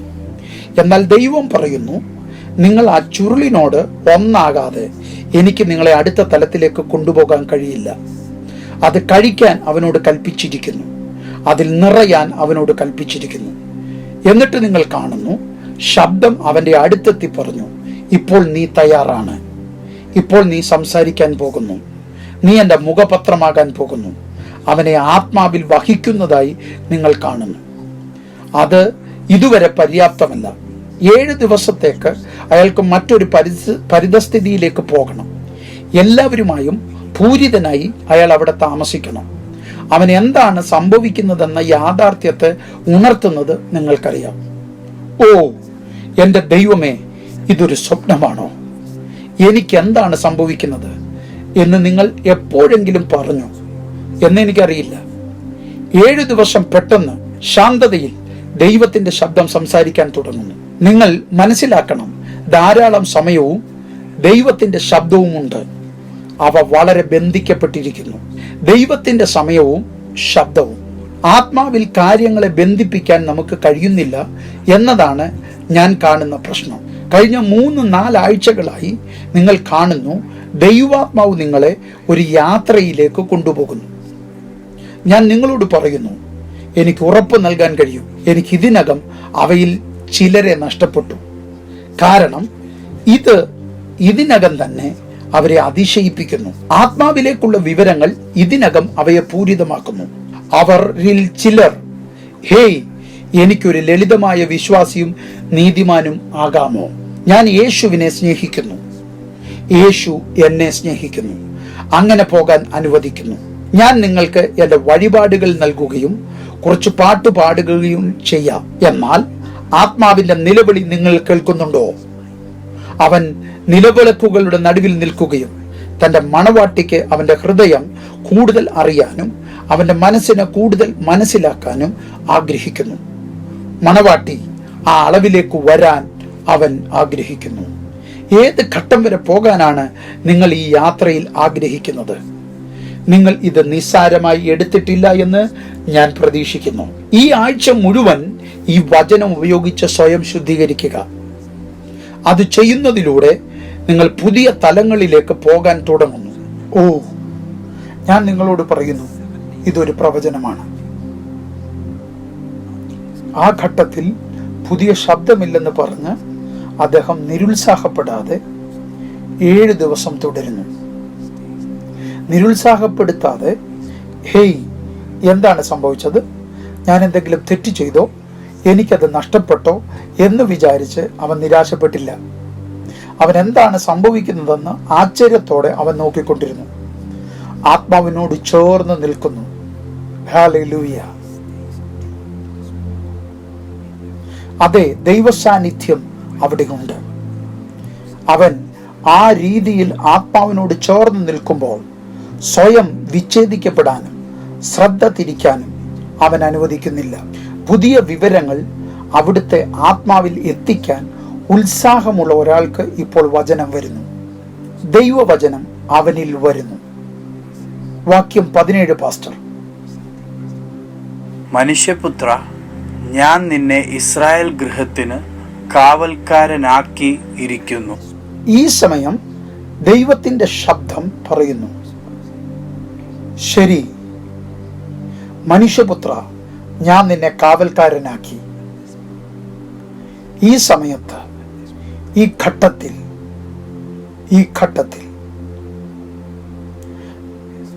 നമ്മളെ ഒരു കാവൽക്കാരൻ എന്ന് വിളിക്കാൻ നമ്മൾ വളരെ തിടുക്കമുള്ളവരാണ്. നാം ശുശ്രൂഷയ്ക്ക് വേണ്ടി ജനിച്ചവരാണ്.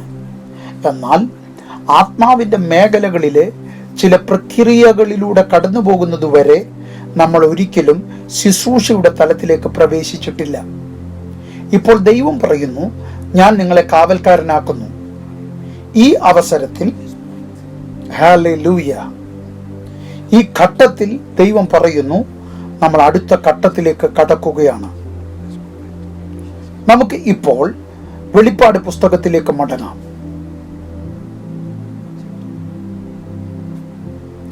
അധ്യായം 1. അവൻ തിരിഞ്ഞു നോക്കുമ്പോൾ 7 പൊൻനിലവിളക്കുകളുടെ നടുവിൽ ആരോ നിൽക്കുന്നു.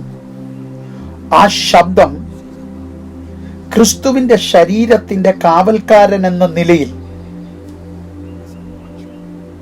ക്രിസ്തുവിന്റെ ശരീരത്തിന് നിർദ്ദേശങ്ങൾ നൽകാൻ പോകുന്നു. ഓ, ഞങ്ങൾ നിന്നെ സ്നേഹിക്കുന്നു കർത്താവേ. നന്ദി പരിശുദ്ധാത്മാവേ.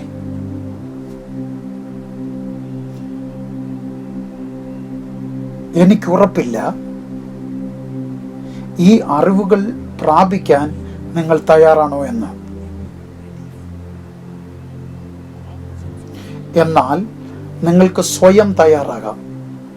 എന്നാൽ ഇപ്പോൾ നിങ്ങൾക്ക് ഈ വീഡിയോയിലൂടെ ആരംഭിക്കാൻ കഴിയും.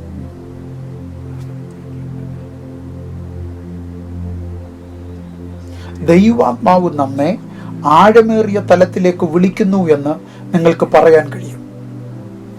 നമ്മളെല്ലാവരും ഇത് പ്രാപിക്കുമോ ഇല്ലയോ എന്ന് നോക്കി കണ്ടറിയേണ്ടതുണ്ട്. എന്നാൽ ഇത് ലഭ്യമാണ്. ഇത് ലഭ്യമാണ്. ഞാൻ നിങ്ങളെ ഒരു വാക്യത്തിലേക്ക് കൊണ്ടുപോകട്ടെ.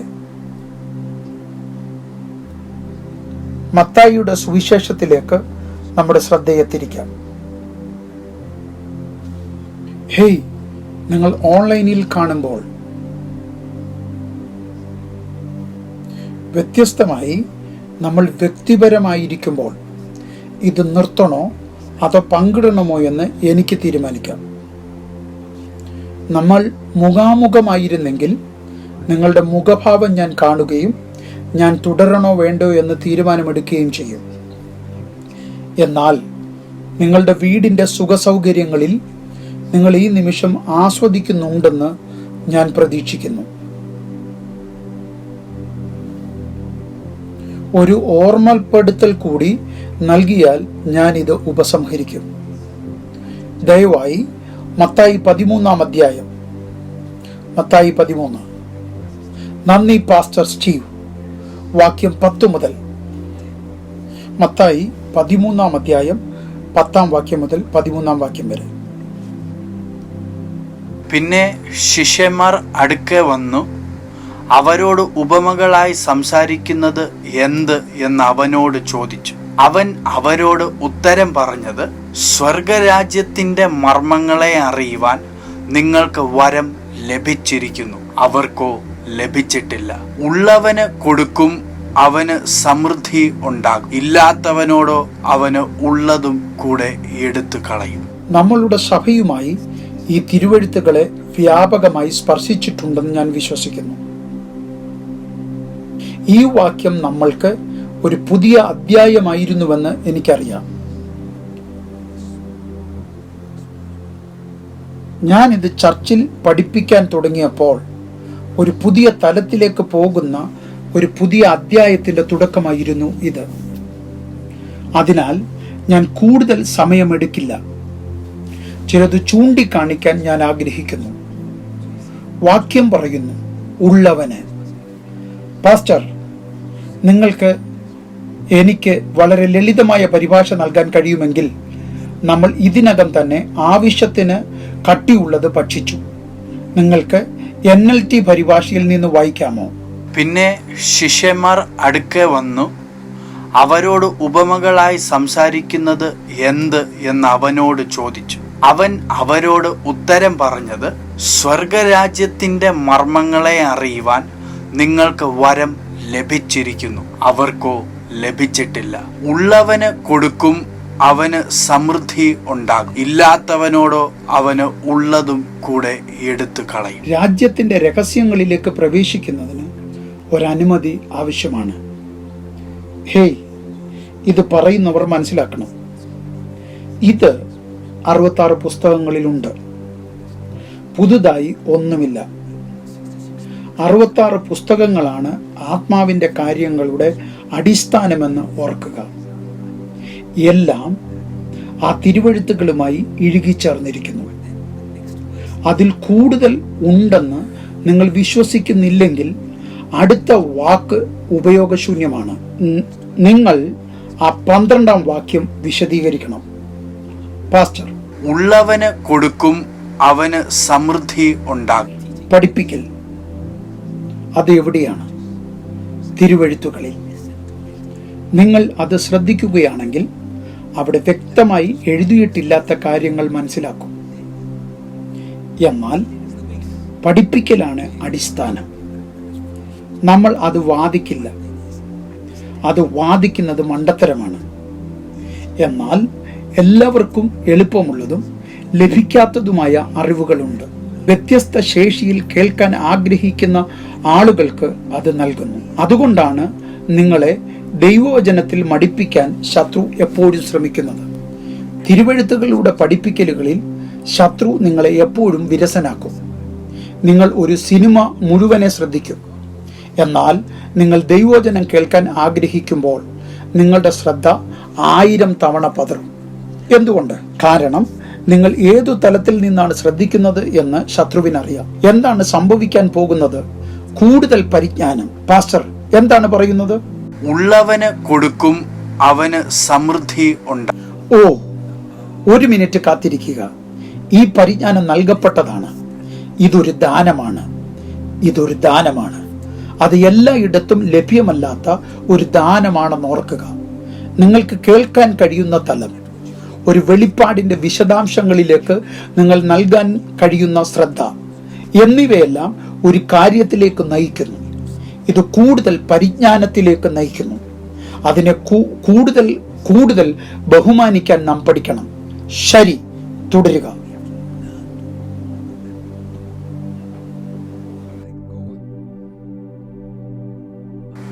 ഇല്ലാത്തവനോടോ അവന് ഉള്ളതും കൂടെ എടുത്തു കളയും. ഓ എന്റെ ദൈവമേ, ഒരുപക്ഷെ തിരുവെഴുത്തുകളിൽ ഭയപ്പെടുത്തുന്ന വാക്യങ്ങളിൽ ഒന്ന്. അതെ, ഇല്ലാത്തവനോടോ അവനുള്ളതും കൂടെ. ഇല്ലാത്തവനോടോ അവന് ഉള്ളതും കൂടെ എടുത്തു കളയും. അതെ ദൈവജനമേ, ഇത് അപകടകരമാണ്. കാരണം ഇത് ഇങ്ങനെയാണ് സംഭവിക്കുന്നത്.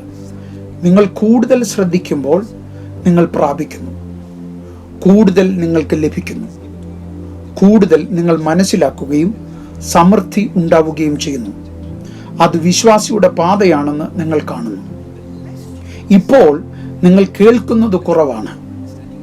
ഒരുപക്ഷെ നിങ്ങളുടെ പരിജ്ഞാനം ഇവിടെ താഴ്ന്ന നിലയിൽ ആണെങ്കിൽ നിങ്ങൾ ഇവിടെ നിന്ന് ഉയർന്ന നിലയിലേക്ക് വളരണമെന്ന് കരുതുക. നിങ്ങൾ കേൾക്കുന്നത് കുറവായിരിക്കും. മുന്നോട്ട് പോകില്ലെന്ന് മാത്രമല്ല, വാസ്തവത്തിൽ ഉള്ളതിൽ നിന്ന് നിങ്ങൾ പുറകോട്ട് പോകുകയാണ്. നിങ്ങൾക്കുള്ളത് വെച്ച് റിവേഴ്സ് ഗിയറിലേക്ക് പോകാൻ ആഗ്രഹിക്കുന്നു. എന്തായാലും നിങ്ങൾ മനസ്സിലാക്കിയ കുറച്ച് കാര്യങ്ങൾ നിങ്ങളിൽ നിന്ന് എടുത്തു കളയും. ഞാനത് വീണ്ടും വീണ്ടും കണ്ടു. ഒരു വിശ്വാസിയുടെ വളരെ അപകടകരമായ സ്ഥലമാണിത്. ചില ആളുകൾ ചില പ്രത്യേക രീതിയിൽ പെരുമാറുന്നത് കാണുമ്പോൾ നിങ്ങൾ ആശ്ചര്യപ്പെടും. കൃപയുള്ള ഒരാൾ പെട്ടെന്ന് നിങ്ങൾ അവരെ കാണുമ്പോൾ കൃപ നഷ്ടപ്പെട്ടവനെ പോലെ അടയാളങ്ങൾ കാണിക്കുന്നു. എന്താണ് സംഭവിച്ചതെന്ന് നിങ്ങൾ അത്ഭുതപ്പെടുന്നു. അവർ എങ്ങനെയാണ് അവിടെ എത്തിയത്? ചില സമയങ്ങളിൽ അവർ പറയുന്നത് കേൾക്കുന്നത് നിർത്തിയപ്പോൾ അവർ പിന്നിലേക്ക് വലിയാൻ തുടങ്ങി. അവർ റിവേഴ്സ് ഗിയറിൽ പോകാൻ തുടങ്ങി. അവർ ദൈവത്തിന്റെ താളം നഷ്ടപ്പെടാൻ തുടങ്ങി. ഇപ്പോൾ അവർക്കുള്ള ചെറിയ അറിവ് പോലും എടുത്തു കളയുന്നു. പാസ്റ്റർ പറയുന്നത് അതല്ലേ?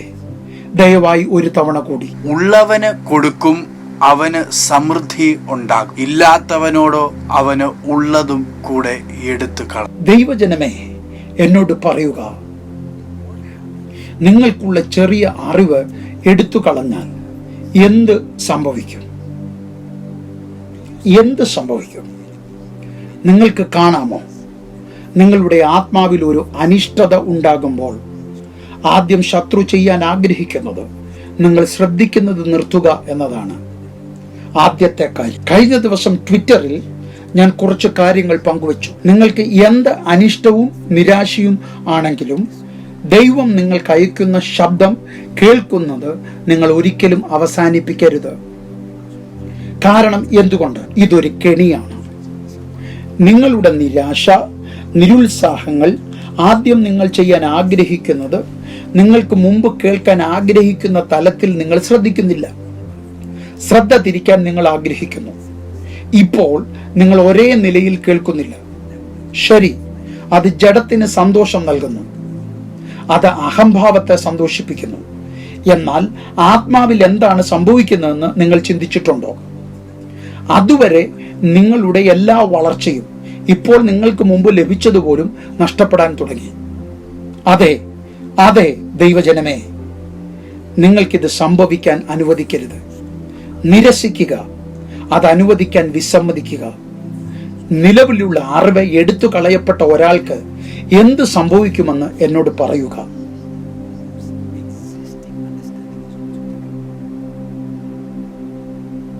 അവർ നികൃഷ്ട ബുദ്ധിയുടെ തലങ്ങളിലേക്ക് പോകുന്നു. അതുകൊണ്ടാണ് റോമാലേഖനം 1-ാം അധ്യായത്തിൽ പറയുന്നത്, അവരുടെ കൃതജ്ഞതയില്ലായ്മയും നന്ദിയില്ലായ്മയും നിലനിൽക്കുന്നതിനോടുള്ള നന്ദിയില്ലായ്മയും നിലവിൽ ആസ്വദിക്കുന്ന കൃപയുടെ അഭാവവും അവരുടെ മനസ്സിനെ നികൃഷ്ട ബുദ്ധിക്ക് ഏൽപ്പിച്ചു കൊടുത്തു. അത് സ്വയം പ്രതിരോധിക്കാൻ അവരെ നയിക്കുന്നു. അവർ ഇപ്പോഴും ജ്ഞാനികളാണെന്ന് കരുതുന്നു. മറ്റുള്ളവർ വിഡ്ഢികളാണെന്ന് അവർ ഇപ്പോഴും കരുതുന്നു. എന്നാൽ ജ്ഞാനികളെന്ന് അവകാശപ്പെടുന്ന അവർ വിഡ്ഢികളെ പോലെയാകുന്നു. കാരണം അവർ ദൈവത്തെക്കുറിച്ചുള്ള ഗ്രാഹ്യത്തിൽ വളർന്നില്ല.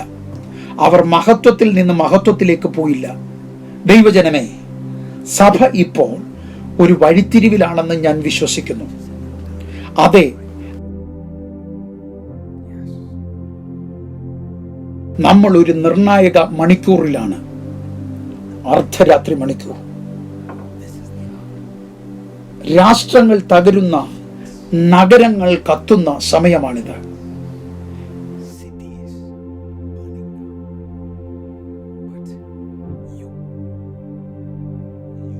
എന്നാൽ നിങ്ങൾ പറക്കും, നിങ്ങൾ ഉയരത്തിൽ പറക്കും.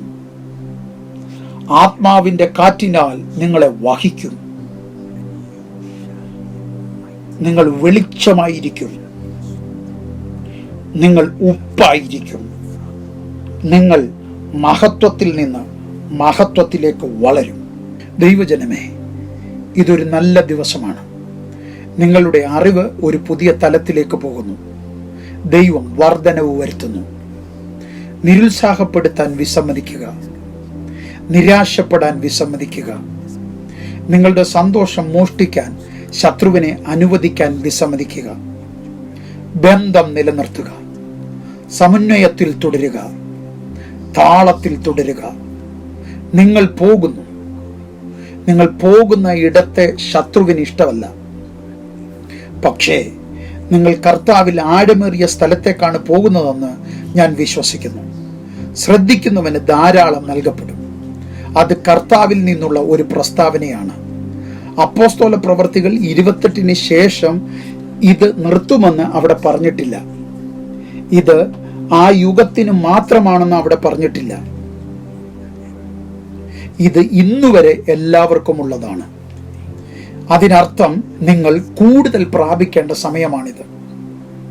ആഴത്തിലുള്ള ഏറ്റുമുട്ടലുകൾ നടത്താനുള്ള സമയമാണിത്. നിങ്ങളിൽ ചിലർ ഇത് 2-3 തവണ കേൾക്കാനും ഈ വചനം വീണ്ടും വീണ്ടും കേൾക്കാനും സമയമെടുക്കേണ്ടതുണ്ട്. ഞാൻ നിങ്ങളോട് വിശദമായി സംസാരിക്കാത്ത വചനത്തിന്റെ പല തലങ്ങളും ഉണ്ട്. എന്നാൽ കേൾക്കാൻ കഴിയുന്നവർക്ക് പരിജ്ഞാനം ലഭിക്കും എന്നത് ഒരു വാഗ്ദത്തം ആണ്. ഞാൻ നിങ്ങളോട് പറയുന്നു, ദൈവത്തിന്റെ സാന്നിധ്യം ഇവിടെയുണ്ട്. എനിക്ക് ദൈവത്തിന്റെ സാന്നിധ്യം അനുഭവിക്കാൻ കഴിയുന്നു. ഈ ആഴ്ച സ്വയം സമർപ്പിക്കുക.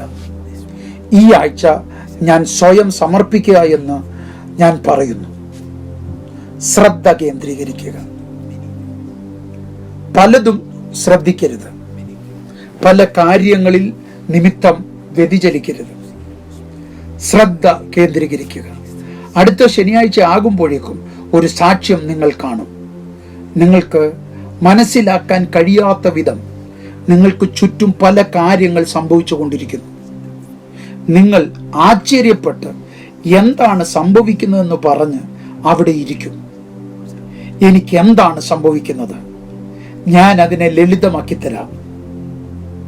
ദൈവത്തിന്റെ ഉള്ളറകളിലേക്കും നിങ്ങളെ ക്ഷണിച്ചിരിക്കുന്നു. ദൈവജനമേ, നിങ്ങൾ അനുഗ്രഹിക്കപ്പെട്ടവരാണ്. നിങ്ങൾക്കായി പ്രാർത്ഥിക്കാൻ എനിക്കൊരു നിമിഷം വേണം. നിങ്ങൾ എവിടെയായിരുന്നാലും വിശ്വാസത്താൽ എന്നോട് ബന്ധപ്പെടുക. വിശ്വാസത്തിന്റെ ഒരു അടയാളമായി നിങ്ങൾക്ക് സ്ക്രീനിൽ സ്പർശിക്കാൻ കഴിയുമോ?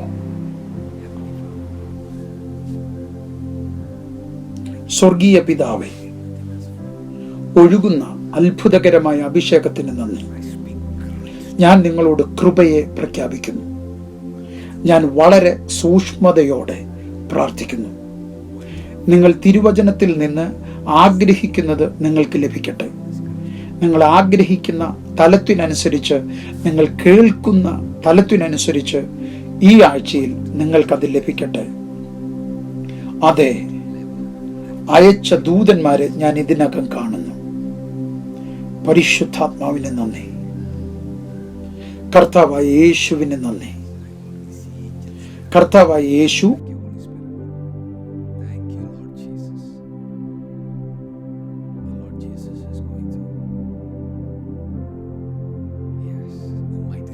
ഈ ആഴ്ച മഹത്തായ കാര്യങ്ങൾ ചെയ്യാൻ പോകുന്നു. ഈ ആഴ്ച ആത്മാവിന്റെ വിരുന്നാണ്.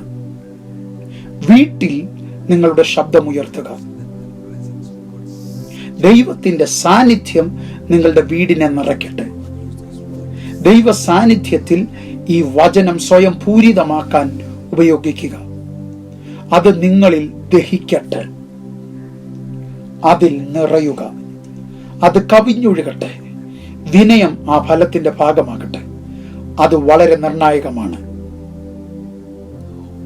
ഓ, ഞങ്ങൾ നിന്നെ സ്നേഹിക്കുന്നു.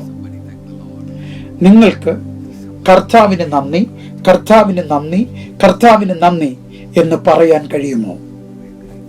നന്ദി, യേശുവിന് നന്ദി. കർത്താവ് നമ്മെ നയിച്ചതിന് ഞങ്ങൾ നന്ദിയുള്ളവരാണ്.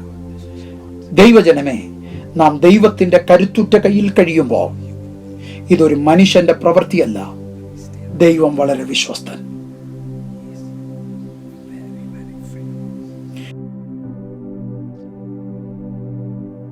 നിങ്ങൾക്ക് ആഴത്തിലുള്ളത് ചിലത് ലഭിച്ചു.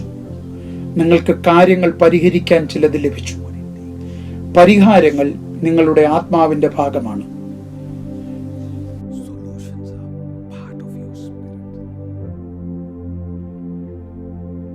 നിങ്ങളുടെ മനസ്സിനെയും ഹൃദയത്തെയും കീഴടക്കാൻ യാതൊന്നിനും കഴിയില്ല. ദൈവാത്മാവ് നിങ്ങളോടുകൂടെ ഉണ്ടാകും. നിങ്ങൾ വളരെ ഭാഗ്യവാന്മാർ. ഞാൻ വീണ്ടും കാണുന്നതുവരെ നിങ്ങൾ ദൈവത്തിൻ്റെ ശക്തമായ കൈക്കീഴിൽ ഇരിക്കുക.